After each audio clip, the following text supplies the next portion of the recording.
Hey everyone, my name's Ian Jet, and today we'll be going over a game pitch I've been working on. So for the working title would be Trapped in Sand. So the overview, this would be a single player story-driven adventure.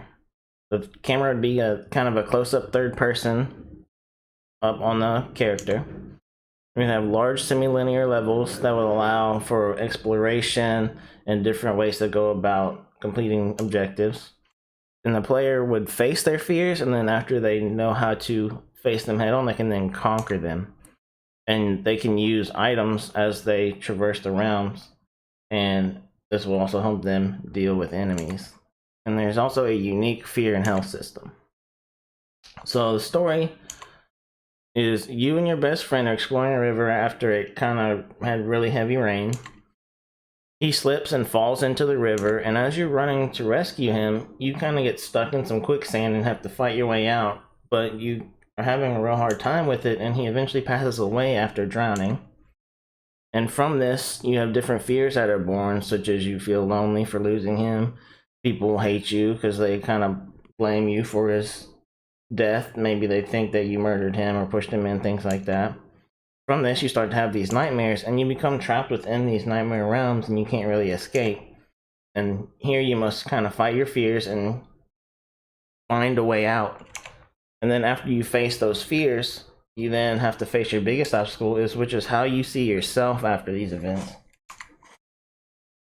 So the Soul Orb is an NPC that you would meet pretty early on. So once you first enter the Nightmare Realms, he would actually save you, and then after that, he accompanies you on your journey. And as you slowly defeat the bosses, he slowly grows in size and more power until he materializes and gains his full power. And he'll also be able to help the player if they kind of get stuck a bit, kind of like a guide. And then he actually can gives you items as he progresses and gains more power, such as the Hourglass, which is used in the Fear system, the Dreamcatcher, which has interchangeable parts that provide boons to the player, and this is also attached to the Hourglass, a Slingshot, which is used to stun enemies if you hit them within the weak spot, a Lantern, which slows enemies within its light, and it has limited amount of oil, and then we can come up with some more also.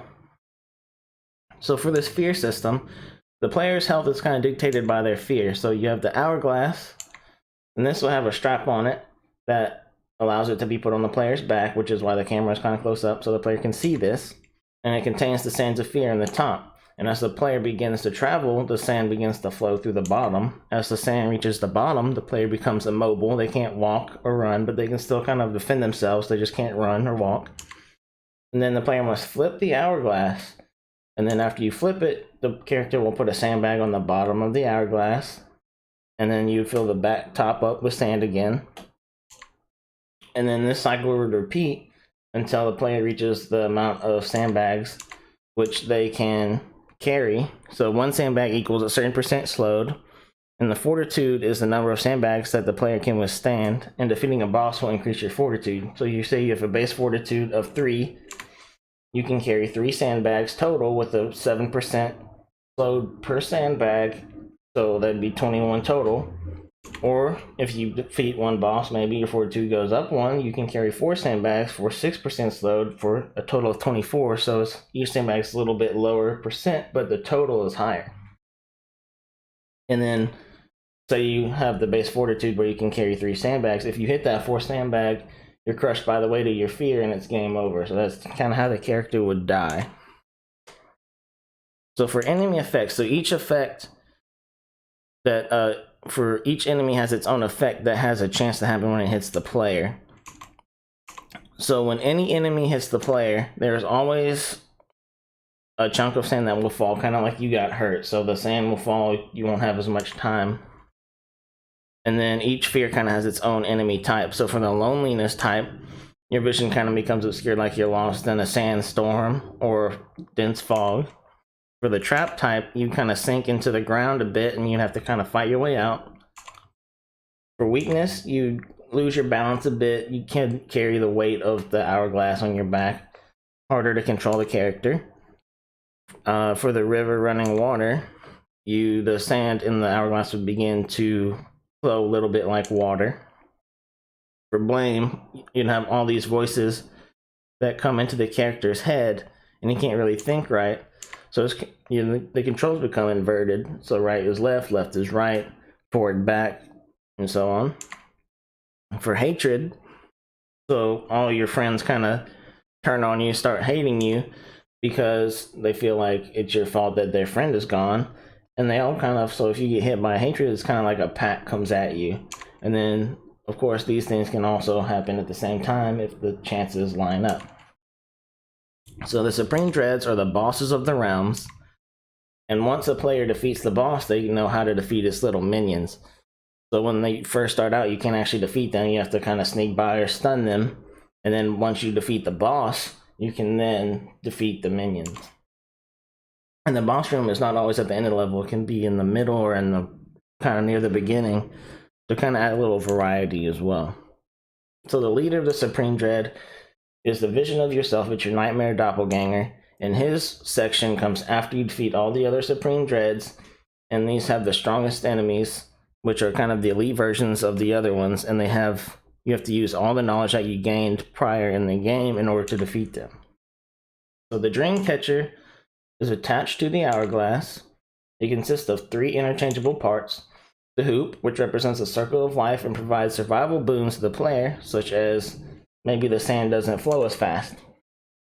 The web catches and destroys bad dreams and provides boons that help when you're facing your enemies, such as maybe your stuns last longer or the weak spots on the enemies are bigger. The strands help represent the good dreams and provide boons against the various enemy effects. So each enemy would drop its own strands for its own type. So if you got hit by it, so if you had one for the trap type, maybe you didn't sink in as far and you didn't have to fight as long in order to escape. So to find the parts, so the strands are dropped from enemies at random spots. So if you stun an enemy in their weak spot, there's a low chance that they will drop a strand. If you defeat an enemy, there's a more of a medium chance that they would drop a strand. And you wouldn't be able to just sit there and camp these enemies until they drop a strand either. They would only have 1 or 2 chances to actually get this, so that way the player couldn't just sit there and spam it. The web is found in chest, and it may require a puzzle to get to it, or it's kind of just hidden off on the side where a player would normally go. The boss loot and the hoop. So the boss will always drop a hoop. This is the only way you'd be able to get the hoop. And they would also drop 3 strands, which would be the highest tier of the strand that you could get for that enemy type. So to reverse the hourglass, the player would have to sacrifice strands in order to move a sandbag. So say you had 2 sandbags attached to your dream catcher, you'd have to sacrifice 3. Say you had 3 sandbags, you'd have to sacrifice 4. Or if you had 4, maybe you had to sacrifice all 5. And this can be done at any time once the player has the required amount. And they can pick and choose which strands they want. So say the player has a strand that they really like that they got from a boss that's been helping them with a problem that they've been having trouble with, and they want to keep that one. They can take the time to find a 6th strand, and then they can keep that one and sacrifice the other 5, so they can kind of keep strands that give them helpful boons. And then this is kind of the quote that is all kind of based around. It's like I'm trapped in sand, and with each tier it becomes thicker. And that's it. So thank you guys for being here, and I guess I'll talk to you later.